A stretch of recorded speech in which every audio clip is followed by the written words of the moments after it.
this video, before I even get into the news and rumors, before I get into my thoughts and opinions about the WWE, I want you guys to do me one big favor. What you see on the screen is new. Obviously, this begins JD's push into 20,000 plus. I needed something new. I needed something fresh. I needed something that said, you know what? This is really the #1 source for WWE on YouTube.com. Isaac. If you don't know who Isaac has been with me. He's been a part of my team ever since I started on here, pretty much. Since the beginning. He is the reason for Off the Script thumbnails. He is the reason for what you see right now. Okay, so I want you guys to do me one favor. Go down in the description. Go find Isaac's Twitter. It's going to be linked in the description down below of this very video. Okay, I want you guys to go to his Twitter. I want you guys to go follow him on Twitter. And I want each and every one of you to merely say, simply say, thank you. Thank you for Isaac doing this for Team JD. Isaac, you are a legit beast. I told you I was going to shout you out. You're getting a full 2 minutes here, and it's well deserved. Alright? You are a fucking legit beast. Bigger than Brock Lesnar. Bigger than the beast himself, the beast incarnate, Brock Lesnar. And this is for you, my friend. This is for you. The cold beverage that nobody ever sees, but it's always sitting there. I toast to you, my friend. This is for you. Thank you very much. You just took Off the Script into the next era here on YouTube.com, and I thank you very much. This is for you, man. Beautiful. And what JD is drinking today is Jacko Traveler. Pumpkin ale, man. I love the fall season. I love the fall seasonals. They're delicious. And I'm so excited, man. I'm so excited to be here for Off the Script. This is fucking beautiful. It is absolutely beautiful. This speaks to everybody. Now, if I wasn't before, now I'm the #1 source for all WWE news and rumors right here on YouTube.com. Alright? So, before I get into the video, obviously, Isaac, thank you again. I have my shout-outs as well to Labar, Eisenberg, and Ghoulish. Go and check those guys out. Chairshot Reality at WrestleZone.com. They're talking about Bray Wyatt. They're talking about Bunny Mania on Friday's edition of CSR. Go and check that out at WrestleZone.com. Link is down below. And also, do not forget to subscribe to their YouTube page. Exclusive content that you will not see on CSR on WrestleZone. It's only going to be on their YouTube channel. So go check them out. Show them some love. And tell them JD from NY sent you over there, right? #2. If you missed Off the Script yesterday, the truth to the rumors behind Brock Lesnar's apparent health scare, heart conditions, injury, whatever people are talking about it. I got the legit truth behind all of that in episode 1, part 1 of this week's Off the Script. Go and check that out. Link is down below for that as well. And as always, last but not least, Joe Cronin. Go check him out down below. Twitter and YouTube down below in the description. If you guys want added, if you guys want more WWE content, you know, besides me and CSR, Joe Cronin is your man. Go and check him out. Link is down below in the description. All right? Now, let's get into some wrestling news, guys. I'm sorry about the microphone issue yesterday. I had the wrong setting on here. I wanted to see what it sounded like, and it didn't sound good. So I'm back to my normal setting. Hopefully I sound a little bit more clearer, a little bit more crisp on part 2 of this weekend's Off the Script. But I kind of went back and forth about what's going to be the top story in part 2 here. I found something right before I hit the airwaves here, right before I sat in front of this camera and microphone. Who topped the PWI, Pro Wrestling Illustrated, Top 500 for 2014? Who is the best wrestler in the world, according to Pro Wrestling Illustrated? Daniel Bryan tops the 24th annual PWI 500 as selected by Pro Wrestling Illustrated. Following Bryan in the top 10, which I don't understand, and this doesn't make any sense to me. I would love a reasoning behind this. Coming in behind Daniel Bryan at #2, Randy Orton. Randy Orton hasn't been in anything besides the WrestleMania main event this year that has actually been important. Everything Randy Orton has done has been nothing. I'm guessing this goes back to his title reign late last year, rather. All right. John Cena comes in at number 3. You guys are going to be upset about that one. I know I'm going to hear that one down in the comments. John Cena and Randy Orton top 3 with Daniel Bryan. Unbelievable. Coming in at number 4, AJ Styles. John Cena beat out AJ Styles for the 4th best according to PW Top 500. All right. Rounding out the top 10, Bray Wyatt comes in at number 6. Roman Reigns comes in at number 7. Magnus, Adam Cole, and Bully Ray comes in to finish the top 10. All right. Number 5 was actually Kazuchika Okada. I don't know who he is. I'm pretty sure he's from New Japan Pro Wrestling. But Bray Wyatt and Roman Reigns following right behind. Bray Wyatt, yes. Roman Reigns, does he deserve a top 10 nomination? I don't think so, man. I don't know where the fuck they're coming up with these selections and how they go about the voting. But Daniel Bryan certainly deserves number 1. If anybody else got number 1, it would have been a fucking screw job. It would have been a travesty. So Pro Wrestling Illustrated, good job on getting number 1 right, but the top 10, the rest of the top 10 is a little bit iffy there. Randy Orton, John Cena top in the top 3. I don't think so, man. I don't know about that one. But the period of evaluation is July 1st, 2013 through July 31st, 2014. And a wrestler must have competed in 20 matches or in 1 match in 7 different months during that time frame to be considered. The issue right now is available in print or digital formats at PWI-online.com. So go and check that out if you guys want more Pro Wrestling Illustrated. And if you want to see who rounded out the rest of the top 500, go to the website down below, all right? Now, also, as noted over the weekend, moving on, there were 2 scripts for WWE Night of Champions. Brian Alvarez of the Wrestling Observer newsletter noted that it was explained to him that WWE was waiting to see which script leaked out to the odds makers in Vegas before the show. Brock Lesnar was the favorite to win in the betting before the show. That means that the script that had Brock winning was the one that leaked out.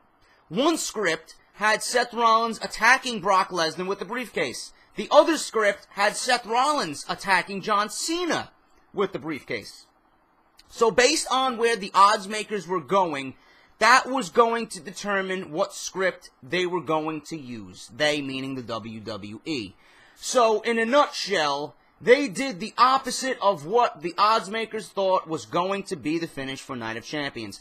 As crazy as it sounds, WWE actually determined the finish of Night of Champions based on what the odds makers were saying, simply to swerve them. This pisses me off. I'm going to tell you why in a second. I have to take a beer for this one because there's going to be a rant incoming. I don't believe it. I don't believe it. So instead of booking something that makes sense internally in your company to further future storylines, you are determining finishes of your pay-per-views based on what the betting odds are in Vegas. Are you out of your fucking minds?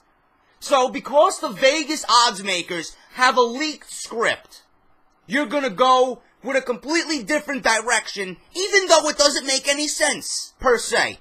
So if it didn't make any sense, you would do something completely out of the random, simply to swerve the fucking betting odds in Vegas, the odds makers. That is absolutely fucking ridiculous. I don't understand that. What WWE should be doing, they should not be worrying about the NFL. They should not be worrying about the odds makers in Vegas. Do what you have to do to make the programming logical. Do what you have to do to make the programming make sense. If it makes sense, who gives a fuck? Who makes what kind of money off betting on WWE? I don't understand that. You're going out of your way simply to fucking fool the odds makers? What if it doesn't make sense?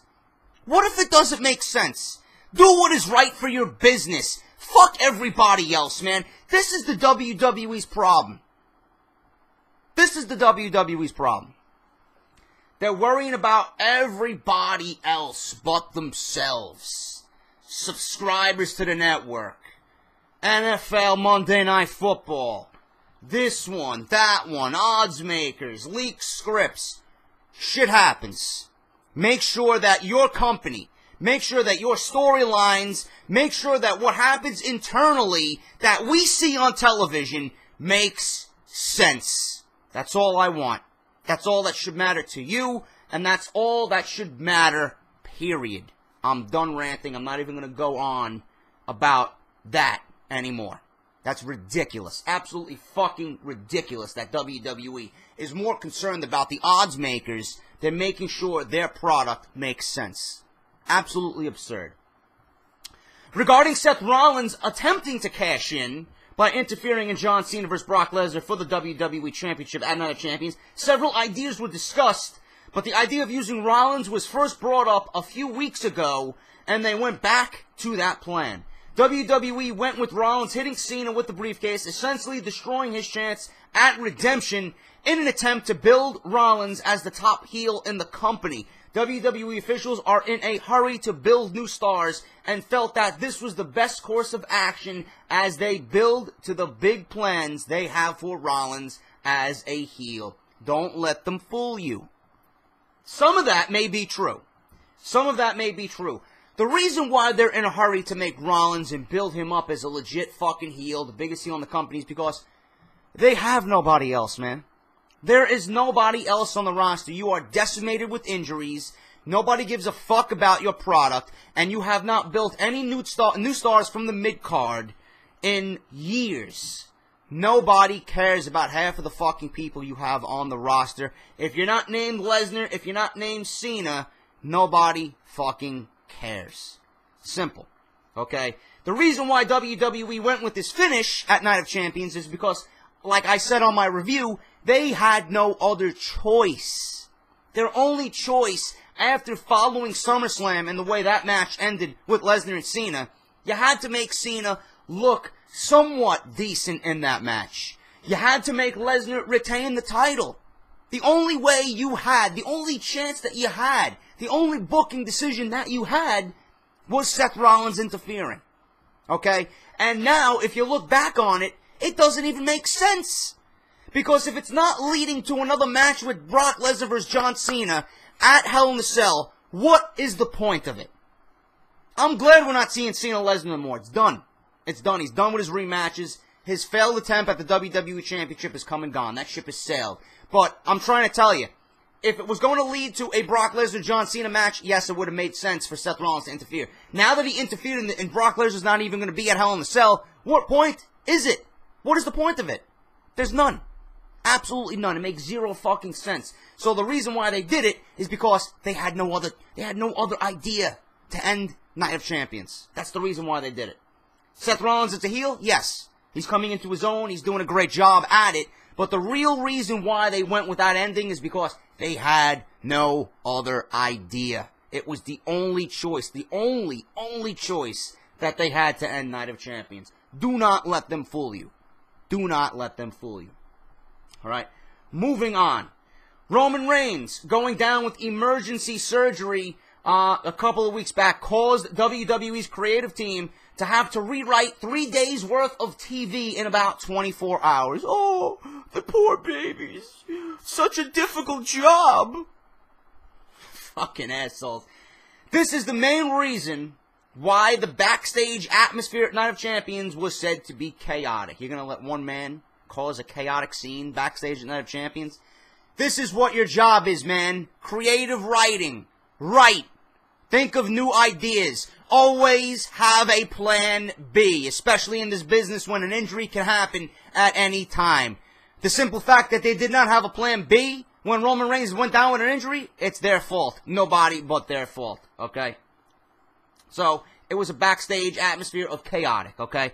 The final script did not come back around until 5 p.m. Eastern Standard Time on Sunday. Pathetic. Okay, I hate hearing that. Regarding Reigns' injury, many within WWE were fearing the worst, but hoping for the best at first sight. All right? As noted, it was said on Night of Champions that Reigns will be out several months. But they're hoping that won't be longer than 3. A source noted that Reigns' injury threw a big wrench into the company's long-term plans. WWE had plans to set up Reigns as their heir apparent over the next 6 months. As most fans know by now, Reigns is injured and underwent surgery for an incarcerated hernia on Saturday that put him on the shelf and out of WWE's plans, okay? It should be noted that although the time frame for his return is about 4 to 12 weeks, it was a large hernia, so his time would likely be longer than shorter. Also, with this type of surgery, he wouldn't be able to lift for weeks, so he would also need to get his physique back into the right shape. The idea for Reigns was to spend the next few months building up for the Royal Rumble, and the idea was for him to win the Royal Rumble in January. Please, God, fuck, no. It's going to be too predictable. I'm not for it. I'm not for it, especially with Daniel Bryan coming back. If it's predictable and it makes sense, fine. Fine. I don't have anything wrong with predictable as long as it makes sense. But you got Daniel Bryan coming back at the same time, and that is going to throw wrenches into the plans from what I see would be better plans for the WWE. If Daniel Bryan and Roman Reigns are coming back at the same time, if you're going to re-debut them back at the Royal Rumble, okay, which would make perfect sense. It's the biggest pay-per-view to start the road of WrestleMania, one of the biggest pay-per-views in the company's 12-month calendar. If you're going to bring back Roman Reigns when Daniel Bryan is due back at the same time, in the same match, Roman Reigns is not going to be more over than Daniel Bryan. Daniel Bryan coming back at the Royal Rumble is going to fucking blow that roof off of wherever the Royal Rumble is taking place. Nobody is going to want Roman Reigns over Daniel Bryan. Nobody. Nobody. And when the WWE sees Reigns win the Royal Rumble and Daniel Bryan screwed again, it's going to be a fucking repeat of this year's Royal Rumble when Daniel Bryan didn't even show up. I guarantee you. It's going to be a repeat of the 2014 Royal Rumble. It may even be worse. Roman Reigns, there's no way Roman Reigns can combat what Daniel Bryan brings to the table. With the crowd interaction, with the level of reaction that he gets from the crowd, Roman Reigns is not even going to come close to that. And WWE is going to realize that. They're going to give the Royal Rumble to Roman Reigns, who's the wrong guy again for a second year in a row. Meanwhile, Daniel Bryan's coming back, and most certainly he deserves to win the Royal Rumble. It would make more sense if Daniel Bryan wins the Royal Rumble. But that's all I'm going to say right now. We'll talk about this, obviously, as the months go on. I have ideas for WrestleMania. I have ideas to make WrestleMania. I said this about this year's WrestleMania, but again, I have ideas to make this WrestleMania probably the greatest of all time, if you want it. If you want it. We'll talk about that as the time comes, but that would follow up with the plans to have the title match at WrestleMania be Roman Reigns versus Brock Lesnar if Reigns wins the Royal Rumble. The worst case scenario is that he should be back in time for the Rumble so the injury won't alter their key plans. So, you know, whatever plans they have right now, they are on hold, but if he comes back in the Royal Rumble, obviously WWE is going to pick right up where they left off and continue on with their plans to make Roman Reigns the WWE Champion. We noted over the weekend, okay? We noted over the weekend, according to this source. Whoever the source is, I believe it's the Wrestling Observer. I get most of my sources, or most of my information from them. So they're saying that over the weekend, WWE Creative was being forced to rewrite several days' worth of TV in a short amount of time for Roman Reigns. All right, I already discussed that. There were plans to feature Randy Orton and Roman Reigns in the co-main event at Hell in a Cell. WWE giving us rematches nobody gives a fuck about. Thank fucking Christ Roman Reigns is hurt, because I don't want to see Roman Reigns versus Randy Orton again, especially at Hell in a Cell in a co-main event. How boring would that have been? All right. Creative has gone back and forth on having 1 or 2 cell matches, and at one point they were leaning towards 2. One being Seth Rollins versus Dean Ambrose, and obviously the other was going to be Randy Orton versus Roman Reigns. I reported last week how Orton has been frustrated with the WWE. WWE officials are trying to keep Orton happy, but do not want to grant his request for time off due to the lack of top talent right now in the WWE. They are trying to make him a top priority. Orton being one to write Chris Jericho off TV is one way they're hoping to make Orton happy.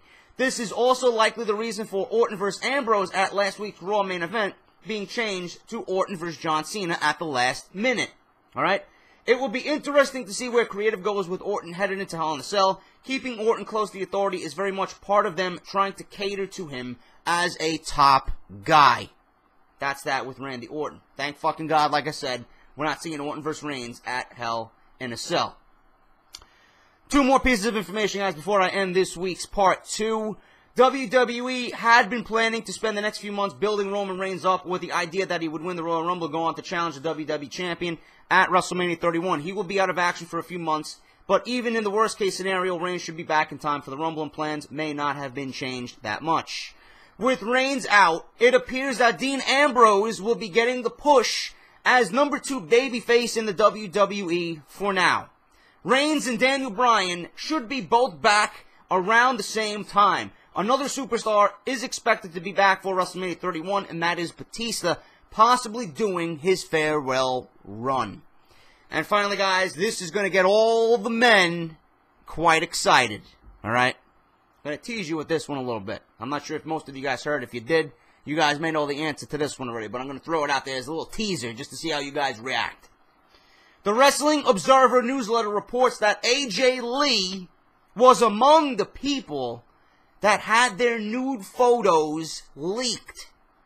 She joins Lady Gaga, Mila Kunis, Scarlett Johansson, Kaylee Kuko, Vanessa Hudgens, Jennifer Lawrence, and many other female celebrities on the list of names hacked. Apparently the person that did get the photos, they got them through the iCloud account. Now, I did some investigative work. I tried to find the AJ Lee nude photos just to see if it was real. And lo and behold, you guys are excited, I know. You guys are probably fucking excited. You guys are probably paused the video and went to go fucking Google AJ Lee nude photos. I know you motherfuckers. I know you motherfuckers. But, I'm gonna let you guys down. I'm gonna break your hearts. It was fake. It was fake. There's no AJ Lee photos at all. It was something that was apparently fake on Twitter. Someone had posted someone who looked like AJ Lee, but they were not AJ Lee. She looked more Chinese than anything. But I'm still trying to figure this out. If AJ Lee is indeed among the names hacked, that would be pretty bad, and CM Punk would probably be more pissed than he's ever been in his entire life. Alright, so that is that. That ends Off the Script Part 2, guys. If you enjoyed this new era of Off the Script, please leave a comment down below.